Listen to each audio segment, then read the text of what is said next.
Hi there! In today's video, I'm going to figure out how you can use the function calling along with streaming in the ChatGPT API. So originally, when the function calling was introduced, it didn't allow you to stream while doing function calling. So it didn't allow you to see the output of the model token by token. But nowadays, it is actually possible. And I think this is not even a new thing, I just haven't been paying attention for a few months. But today I'm going to be paying attention, and I would like to implement the function call streaming into my PHP function calling library that I have created for PHP in the past. So the way this library works, if I hop onto VS Code and I go to the get weather example. So what we can do is we just require the library, then we define a function and we add a doc block to it. And in the doc block we can put a description of the function, and then we can define all the parameters in the function. And then the function is just in PHP, and we can define whatever the function does. In this case we have a get weather function that takes the location, and then if the location is California, it will return it's nice and sunny, and otherwise it will return it's cold and windy. And of course you could connect this to an actual API that checks the weather, or whatever you want to do. And then we just initialize the ChatGPT class, and we pass in our API key, and then we just call add function, and we give the name of our actual PHP function to this add function method. And then ChatGPT is able to call this function if it wants. So in this case, when we send a user message, what's the weather like in California, it will respond with hopefully that it is sunny.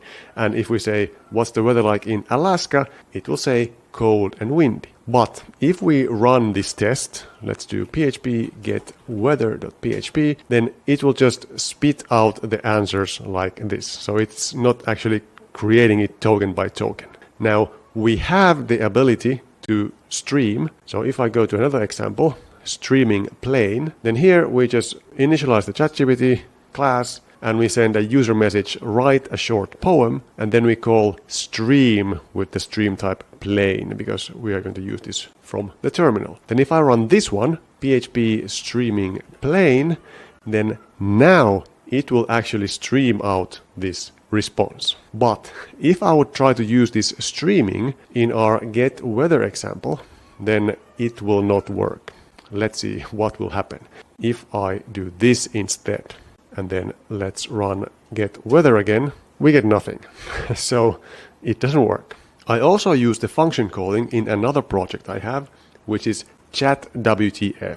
So this is a ChatGPT clone I have created in PHP, and here is an example of it running.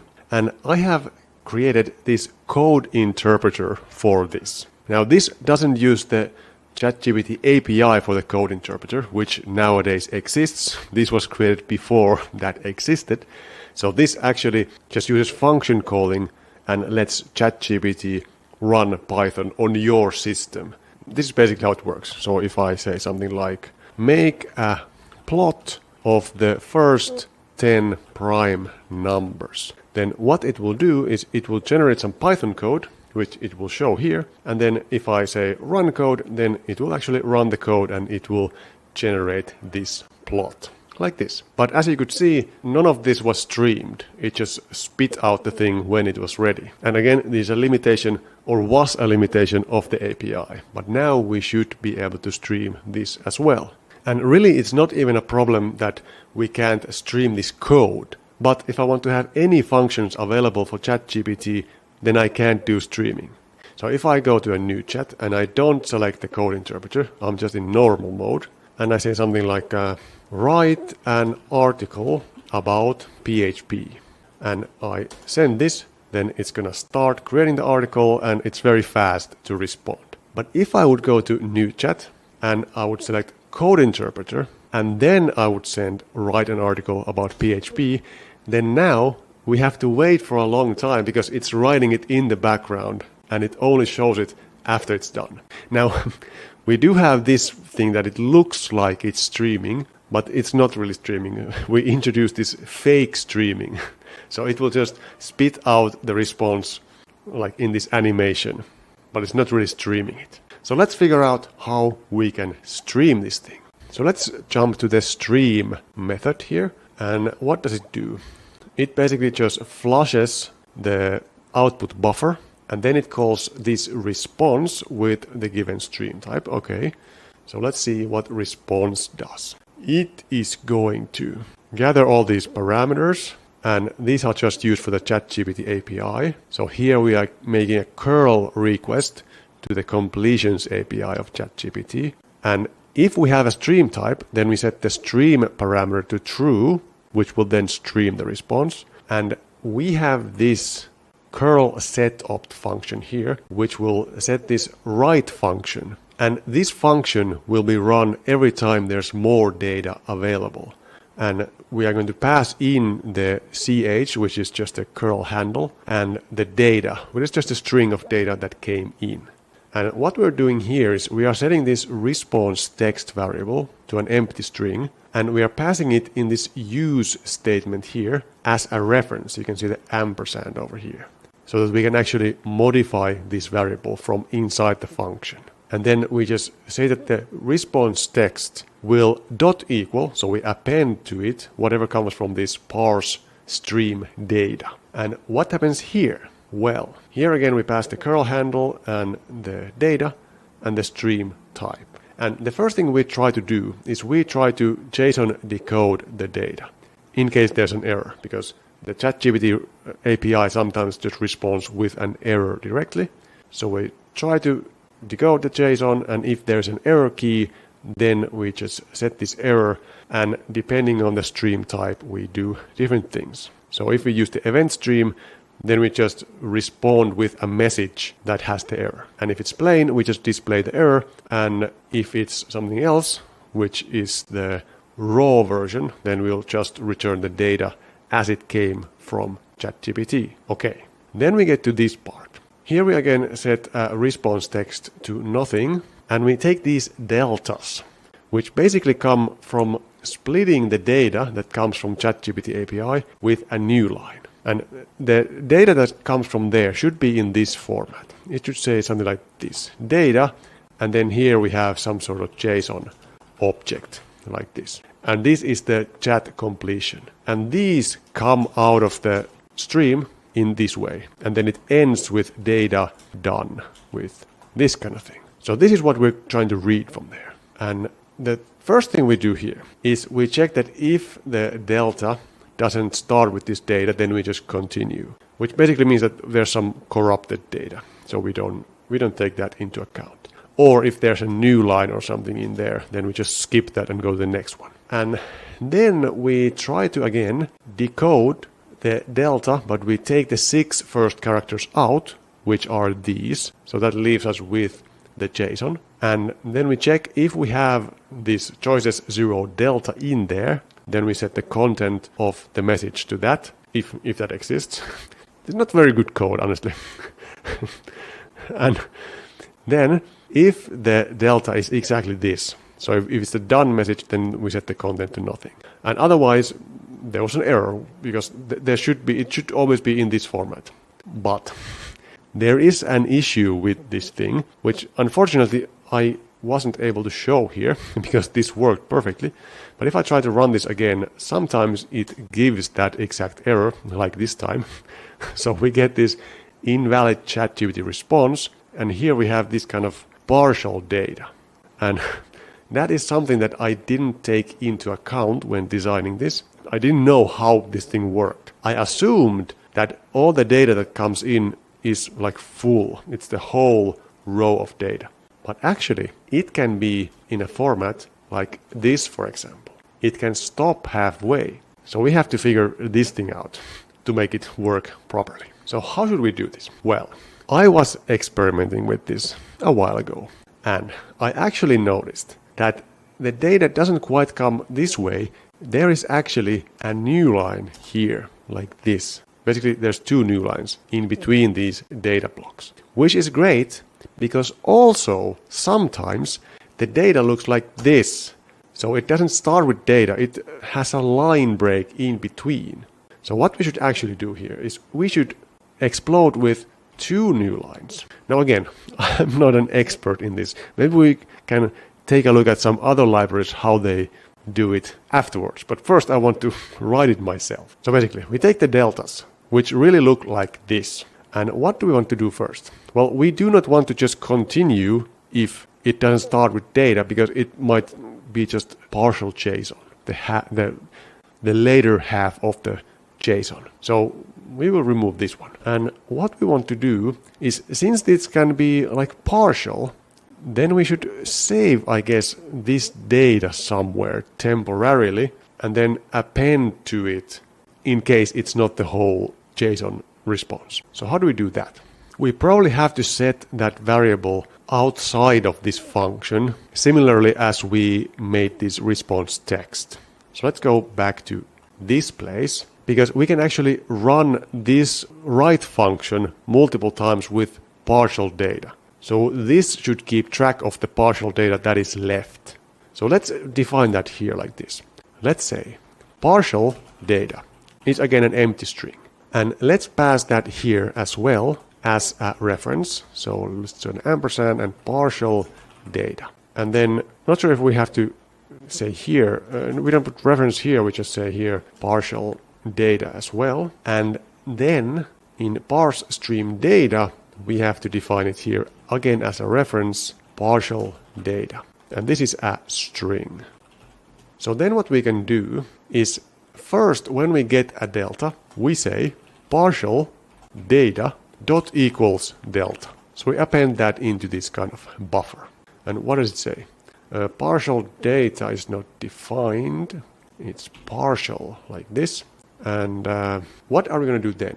Well, we should determine whether it's the full thing or if it's like halfway done. Now, one way would be to just JSON decode it. If we can decode it, then it's full. I don't really like that idea, because JSON decode might be like a very extensive operation. But let's do it like that at first, at least. So we could do something like pass in the flags and put here JSON throw on error. So then this function will throw on error. Now technically we could just check if it is null, but it can actually return null if the input is null. But it shouldn't be null, so not sure what to do here. Let's just put a try catch block here. So let's say this. And we are going to catch JSON exception. And what are we going to do if we catch this? Well, we just need to continue. So we go to the next block of delta, which actually shouldn't exist here. If you're in the last one and it stops here, then the next one shouldn't exist. So maybe we should just return.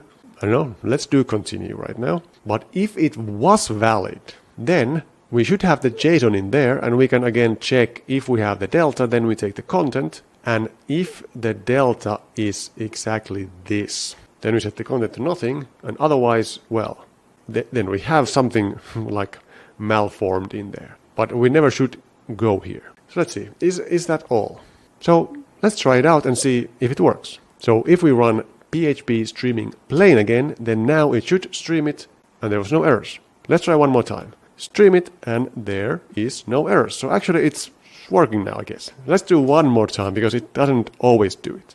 So that was it. So now it works. But what about streaming the function calls? I am now 20 minutes into filming this video, and now I'm getting to the subject of the video. So let's go to our not get weather, our streaming plain example. And what if we actually add a function? Or let's go the get weather example. And let's just try to run the first part. Let's like comment this part out, or just exit here. So now if we run PHP get weather, then nothing will happen.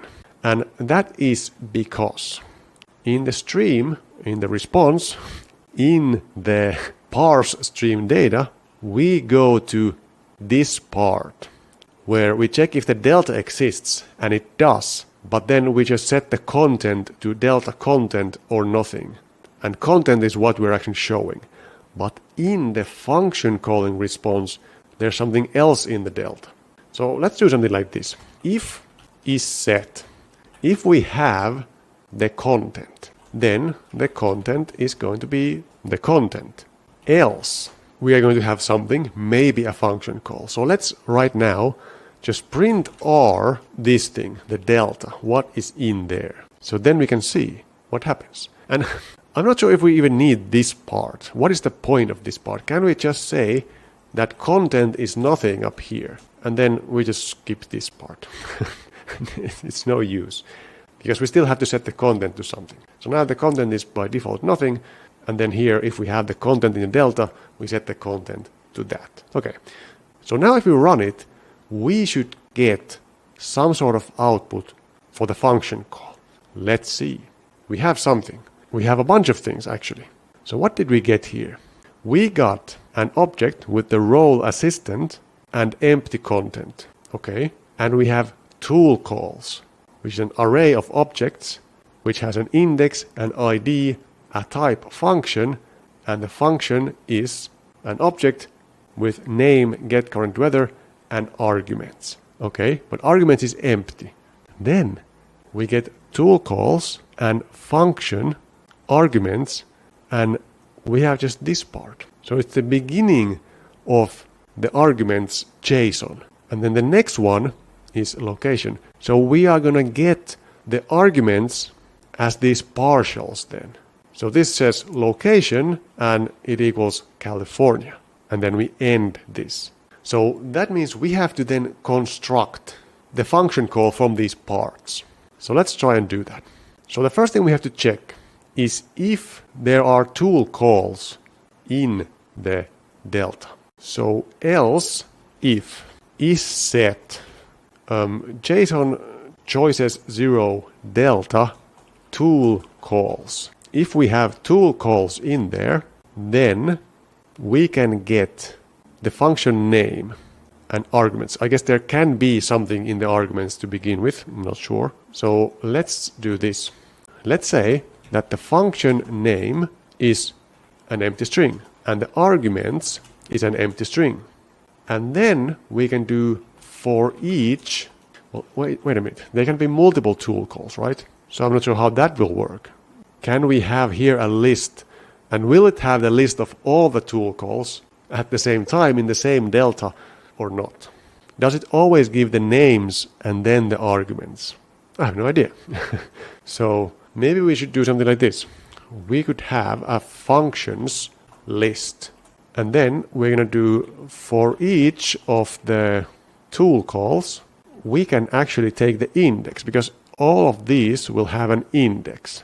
And then some information here. So we can say that if we do not have functions index of the index of this tool call, let's actually call it tool call. So we can say for each of these as tool call, we are going to do this. We are going to say tool call index. Right, I think that is correct. Yes, tool call index. So if we don't have that yet, then I guess we should initialize that. So we can just say that this is going to be an empty array. And then we can set functions tool call index name to the name that is in here. Now, can this be a partial? Can we get many of these? Like if the function name somehow is very large, then do we have to just append to that? I feel like that might be the case. So then we should use dot equals and it should be the tool call function name. And are we going to have this function in here? We have to check many things. So if we don't have this, if we don't have this thing, then it is going to be an empty string. And then we are going to add to it the function name, but only if we have function in there.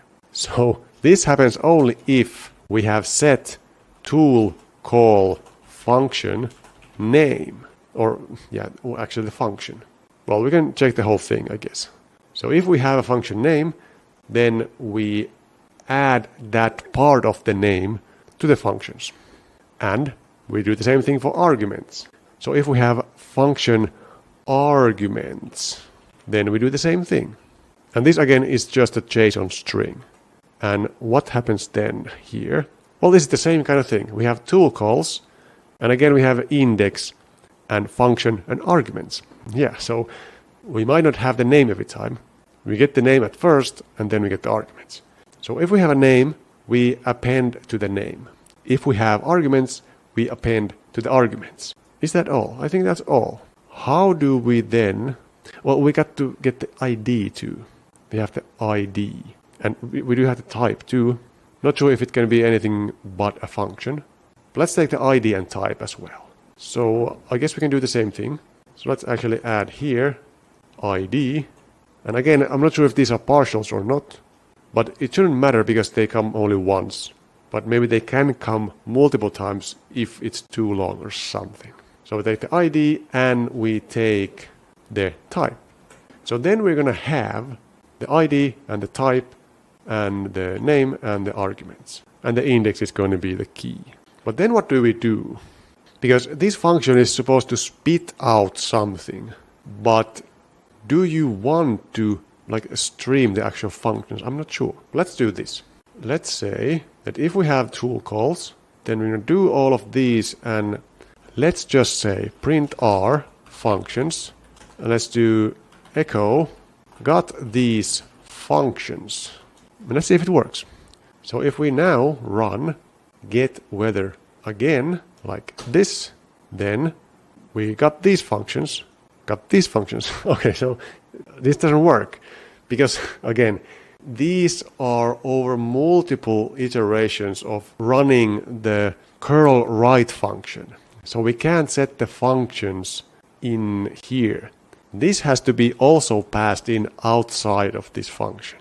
So we don't even do the printing here because this is just a partial. So what we actually do is when we call this parse stream data, we need to have here functions. And again, we pass this in as a reference, functions. Not sure if it's a great idea to pass in references, but I'm not sure how else to do this. So then we pass this as well, functions here. And then when we run curl, I think this part will hang until all of the right functions are done. So where's this actual functions defined? It's defined there. So we should define it somewhere else. Well, perhaps not. We could just say here after. Okay, well, here we have. So the functions is defined here in this if stream type clause. So we have another if stream type clause here. So then here we should handle the functions. So here we can say if count functions, then we can say echo got these functions. And then we can print r the functions. So now we should get just one function, even though we get it in parts. But we have to define in parse stream data this functions variable. So here we are going to have an array, which is a reference, functions. Let's see if it works. Let's run this thing again and look at this. Got these functions. I did it. Now, it's a completely different thing streaming what is inside of the arguments, because this is still just JSON. So then you would have to figure out how to process partial JSON. But at least we got the functions now. So how do we pass those functions in such a way that the library still works like normally? Let's go to our response function again. And normally this will return, let's see what it returns. It returns a message. And normally if we are not in the stream type, then we get the message, and in the message we are going to have the functions. So this handle functions function takes in the message and it takes from there tool calls, and this should be exactly in the format that we have it. So there's going to be a type, and then there's going to be a function, and there we will have a name and arguments. So we can use these handle functions now. So here we are handling the functions, and this happens every time. But this is the if that says if we have a stream type, we do this, and otherwise we do this. So that means if we have functions, then we should add those functions to the message that we create here, right? Because normally the message just comes directly from the ChatGPT API, but now we just have to say here that message tool calls is the functions. Just put the functions here, right? Because it's an array with name and arguments. And there should be a type. Wait a minute, where's our type? We don't have a type. I did something wrong now. What did I do wrong? I did something wrong, but this is how it should work. We just add the tool calls to the message, and this message will be always passed down here to handle functions. And I'm not quite sure what I'm doing here. Why am I getting the last message if I here add the message? Maybe in this save function we can do something with these messages. Not quite sure why it's done like this. Anyway, let's not touch that. So we should have the type. So this is actually just like the function, but we should have the tool call with the type function and the ID and so on. So how do we get that? Let's go back to this parse stream data, and when we get a tool call, then for each of the tool calls as tool call, we do, if we don't have the tool call index, then we make it an empty array. Okay, because I put it in the function ID, but actually it's just tool call ID and tool call type. So I should probably, instead of an array, I should say this is a new std class. And then we can say here, instead of this bracket syntax, we are going to use the arrow notation. So we have to do like this, control right and delete two pieces. So that's it. But we want to have this as a tool call ID and the type, but then this needs to be tool call function. So select this one, and these have to be tool call index function arguments. And there's so much indentation here. Can we get rid of this? We can't really. We check if there's delta, otherwise there's an error. I guess we could move this up here, that if there is no delta, then that is an error, and we just, continue. So then we can move this stuff one tab back. Okay, that helps a little bit. So now this should be in the same format as from the API. Let's see. If I now run this, we got an error. Attempt to assign property name on null. Okay. 376. Yes, we have to initialize this function. So let's do that. Let's copy this thing and put it here. If we do not have set this function, then we set the function as a new std class. So then it's going to work. If I now run this, then we got these functions. So it's an array with an object, with an ID, and a type, which is a function. And the function is this, with name and arguments. Let's add the index. Maybe we can use that at some point. So how do we do that? We just set this thing, because we have the index already. We just say functions index that index is the index. So then it is compatible with OpenAI. If I now run it, then it looks like this. But I think we should have run the function already, but we didn't get any response back.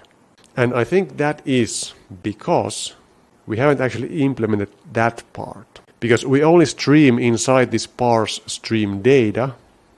Well, yeah, it should work. Why didn't it work? Interesting. We set the functions here. We have some functions, and we should set them here to the tool calls. And then we should run these handle functions. I think it runs the function, but it just doesn't stream it. Let's see what handle functions does. It gets the tool calls, and it loops through all of the tool calls. It gets the arguments, and then if the function is callable, it calls it. Okay, then it adds a function result, and it returns this response. But we are not passing in the stream type here. So that is the issue. So what I have to do here is I have to pass in the stream type. So stream type is stream type, which needs to be passed to this function as well, so that it will be streamed. So let's add stream type, and default to null, I guess, like this. And stream type is just this enum here, so it's event, plain, or raw. Okay, so now we pass that into which one? Where's the function? Handle functions. So handle functions needs that one. This one is for assistant response, which we should also pass in the stream type. Not sure if that will work now with the assistant response, but this needs stream type, which is stream type.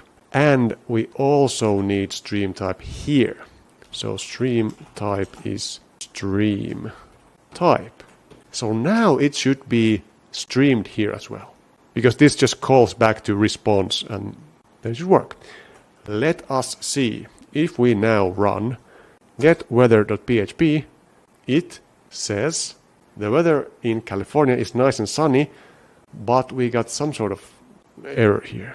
Tool calls empty array. Okay, so we can't pass in an empty array as the tool calls.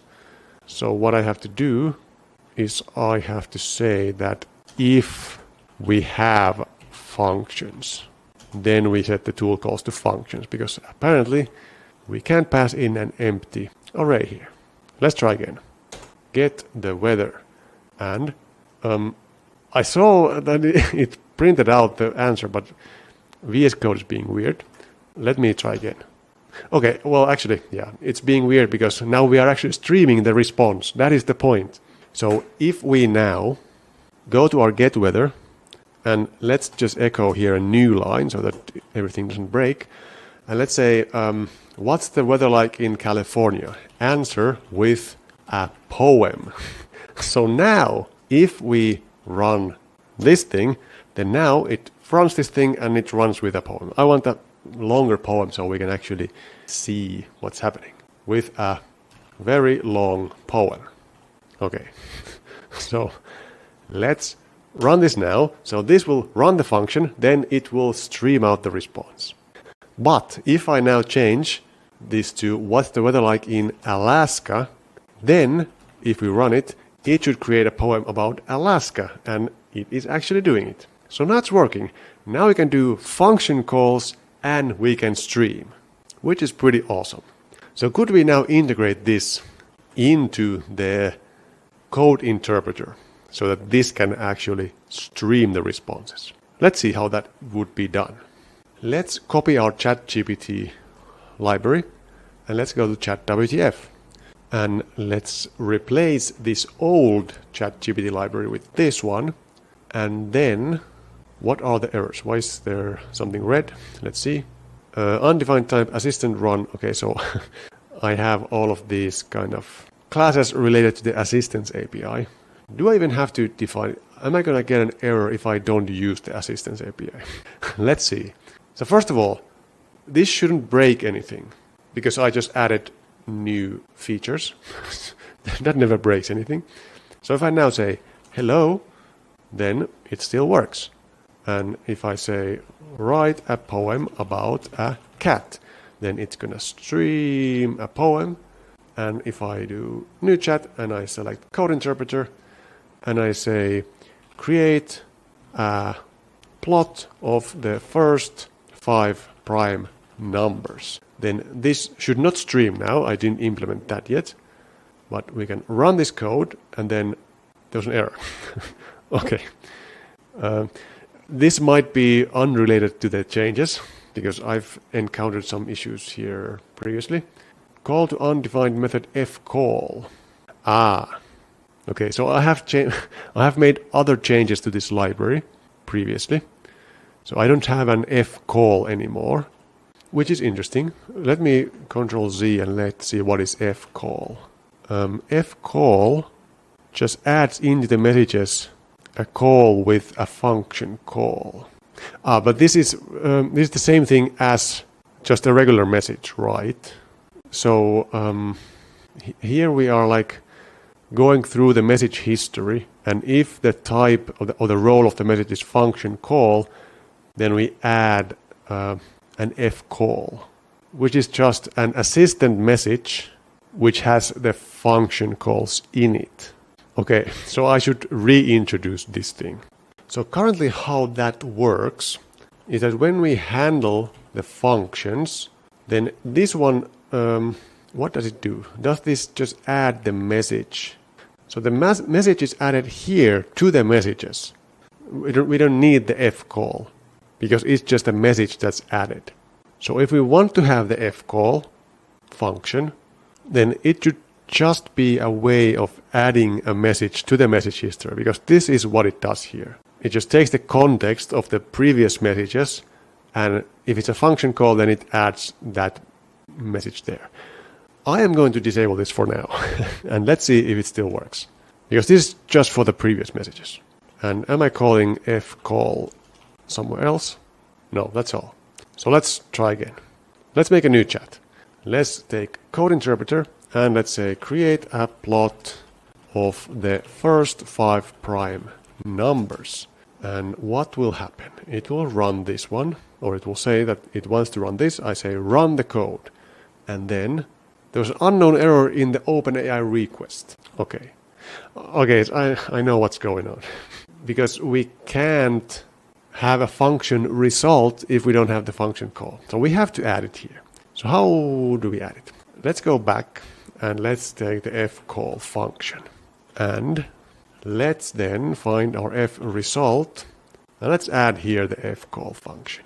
And this one takes the function name and the function arguments. But the format is not function call anymore. I think that's why I removed this, because we changed to supporting multiple functions and stuff. So this should be tool calls. And this should be like an array as well. Actually, it should be a standard class. But then we have a function in here which has the arguments. So it should look like this. And this should in fact be in a list or as an object. So tool calls is a list of objects. And there we have a function. Well, we have a type which is going to be function. And we should have the ID, right? Does f result have an ID? It has an ID. Okay, so my database might not be compatible now with this. So we can have ID, which we should pass in here. Function ID. Do we pass it here? F result, function name, function content. Okay, we pass in the name. That's interesting. I guess it doesn't matter anymore at this point if it's a name. Yeah, so we should really change both of these functions so that they take the tool call ID. Oh yeah, so fresult doesn't really care what the name of the function was because it has the tool call ID. But here we should pass in the function ID because we need that thing. So if I set the function ID now to function name, then technically it should work. And then we just add this message into messages, but this should now be an object because I have modified this thing to have like standard classes.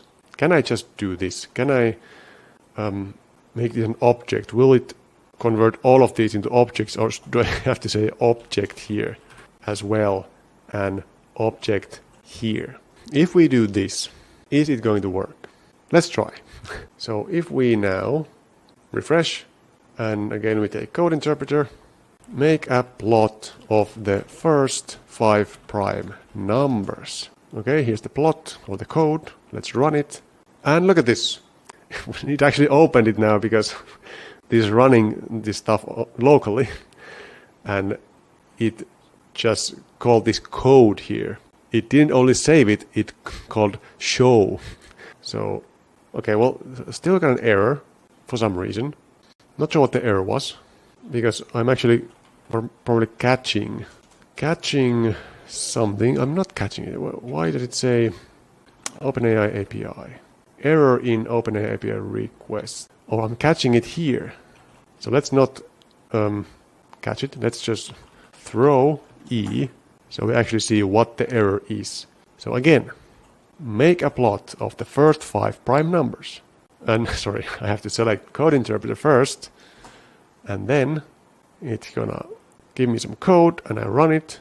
It's gonna open this thing, and then there's an error, and now we can see what the error is.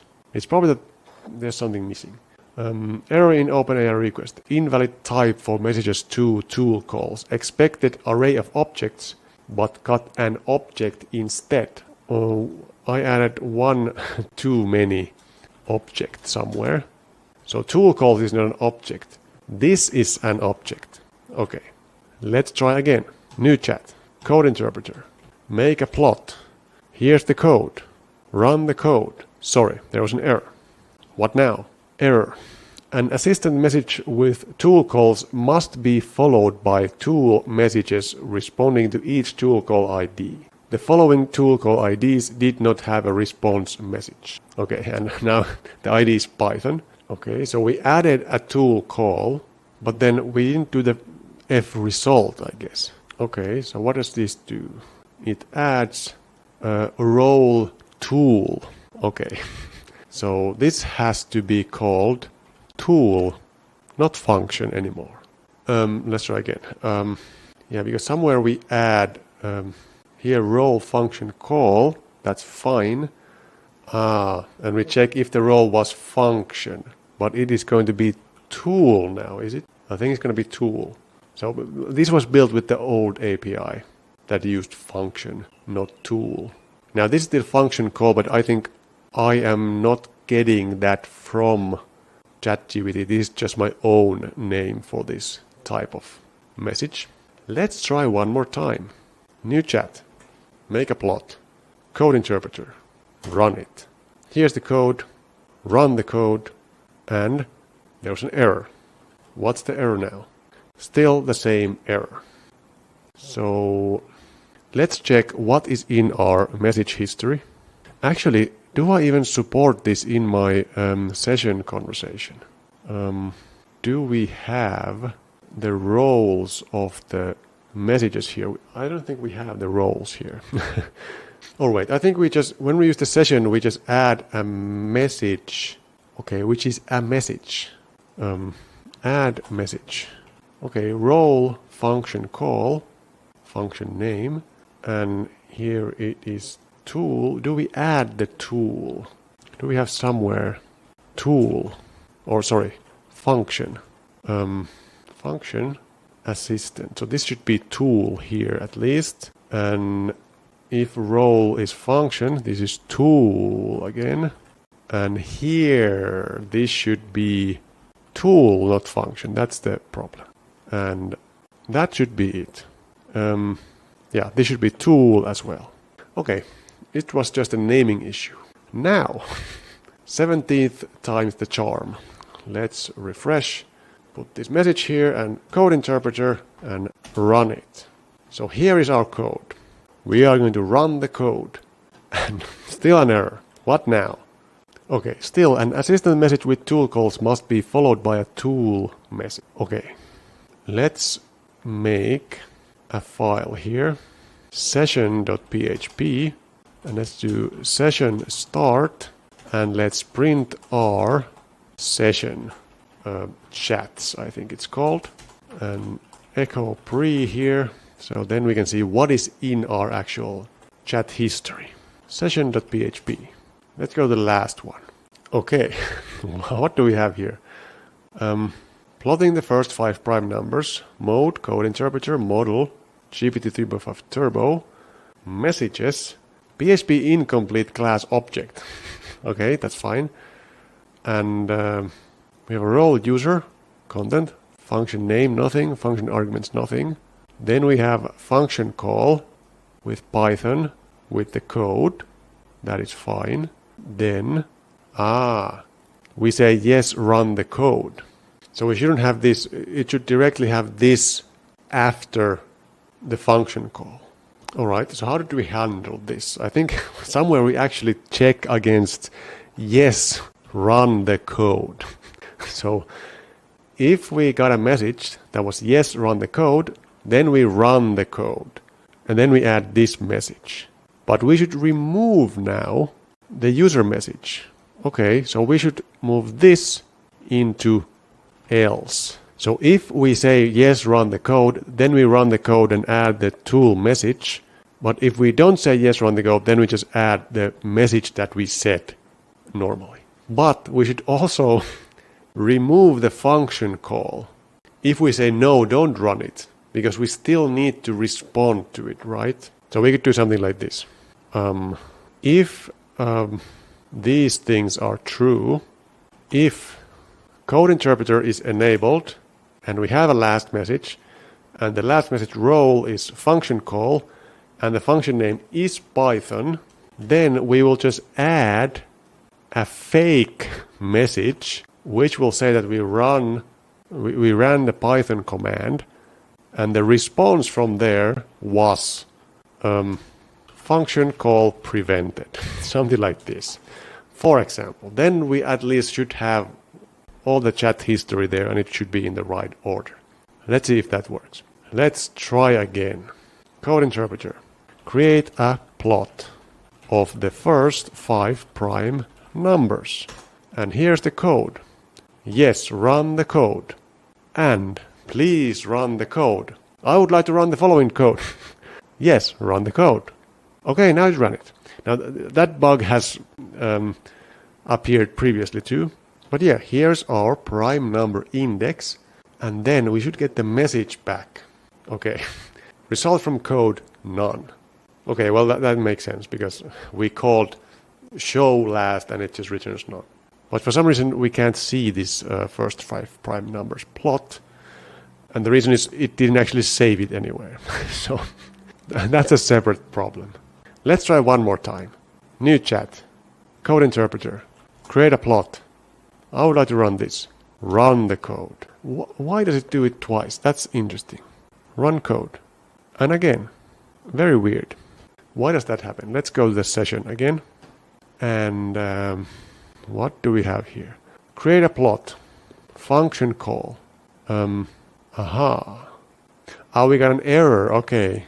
We got an error from the code. That's why it wanted to run, I guess, a different code. Wait, what?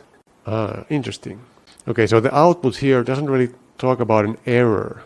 I'm not sure why that happens, but yeah, there's something wrong with this line of code. So that's why I tried to run it again. Let's try again. Let's actually use GPT-4. I think that's actually the problem. Because we're not using GPT-4, then it's a bit stupid. But if we use GPT-4, then it should say that this is the code and run the code. Then it should run it and it almost works. It created a link and okay, the link goes to the right place. So yeah, it works. But this only means that the original version of the code interpreter works. But can we make it stream it? That is the question. So if I go to a new chat and I select code interpreter and I say, write an article about PHP, then this should be streamed. But right now it is not streamed. So how can we make it stream it? Let's go and figure this thing out. If code interpreter is enabled, we're going to initialize it. And what are we going to do? Somewhere we pass in this ChatGPT class to this init ChatGPT of this code interpreter class. And I think this one changes it. Well, no, it doesn't change it to non-streaming. It just adds a system message and it gives these functions to it. Okay, so where does the streaming stop then? Okay, if code interpreter is enabled, then we do the response with raw function response true, but I think we can do stream type now to stream type event. And what is it normally? Normally we just say stream and then get the content. Okay, can we just do this for both of them? No, we have to pass in the raw function response because we want to read the raw function response from that, which I'm not sure if it works now. But let's see. If we run this response with the raw function response set to true and stream type as event, then if there was a function call, we will have this function call in the response, and then the response text will be response content. But then at what point does it stream this thing? Because let's say we call response, and we are going to make the request. We set the streaming to true. We get the functions. We should actually remove this echo from here. We shouldn't echo the functions. If stream type is event, then we just say stopped here. And then we run the functions down here. We definitely should not say stopped really here. We should say stop if there was no functions. So let's move it here. If we have functions, we add the tool calls. Otherwise, if we have the stream type of event, then we set the stop signal. Because what we want to happen here is that we add the message with the tool calls to the message history. Then we handle the functions. And since we pass in here the stream type, then this will stream the response after the function. But if raw function response is on, then what will happen here? We return the message directly. Okay, now I remember how this works. So if we call here response with raw function response to true and stream type event, then if there's a function call, we're not going to stream anything at this point. We're just going to get the function call. Then we're going to parse it here and we're going to run it. Well, actually, no, yes, we don't run it here because we want to have the ability to decide whether it's going to be run. So this just gets the information about the function call, saves it in the database, and then it says just stopped. And then if we didn't have a function call here, then this will already stream the response. And then we take here the last message, which should now be the tool call. If we ran it previously, then we add that as an extra response to the original response. But we don't do fake stream. Now that's an issue now, because we can't really add this extra response because it will be streamed automatically. So I guess we should do this part as a prompt to ChatGPT to please include the result from the code in your response or something like that. And again, we don't have to do fake stream because this thing already will stream it because we said streamed up to event. If there was no function, it will be streamed. Okay, let's see what happens. This is still stuck for some reason. I'm not sure what is happening there. Let's refresh. And let's select Code Interpreter and write an article about PHP. It should start to write it automatically, but it just answer with a short response because we have the Code Interpreter on, so it behaves weirdly sometimes. Let's take GPT-4 again, Code Interpreter, and write an article about PHP, and it starts to write right away. So this is working, but the question is the function calling still working? So let's finish this thing up, and then we can say create a plot of the first 5 prime numbers. Hopefully it will call the function, but it seems like nothing happened. Oh, I would like to run the code. It actually worked. It just took some time. Okay, here's what it wants to run. A very long code. Let's run the code. Yes, run the code. Now it's loading again. Why is it so slow? Maybe because it's ChatGPT 4. Okay, again I would like to run the code. So probably there was an error. So it changed the code now. Let's run this. And what happens now? It definitely, it's not streaming. Well, yeah, it's not streaming this anyway. Okay, let's try one more time to run this code. I'm not sure what the problem with this code is. Okay, so it is trying to save it in the wrong place. It should be in mount. It should be /mount/data. Let's try one more time. GPT-4, Code Interpreter. Create a sample curve of a sine wave. Let's do this. Hopefully it can do this more easily. Okay, here's the code. And let's run the code. And now it's actually streaming this thing. And here it is. So now it works. And if I say write an article talking about sine waves, then it starts to write it right away And now we have streaming and function calling in the same thing. That is pretty awesome. And here we have even a picture of a sine wave. Very cool. So now, this video took way too long. I was planning on making like a 20-minute video, but now it's going to be like more than an hour long. Anyway, I hope someone is out there watching this. If you are, then make sure to leave me a comment and a like and subscribe to my channel if you haven't already. And let me know what kind of thing would you like to see me do a video about, and I will do my best to do that. Also, if you would like to contact me for work, you can email me at unconventionalcoding@gmail.com. And if you're feeling really generous, you can buy me a coffee by the link in the description. Thanks for watching, and I will see you in the next one.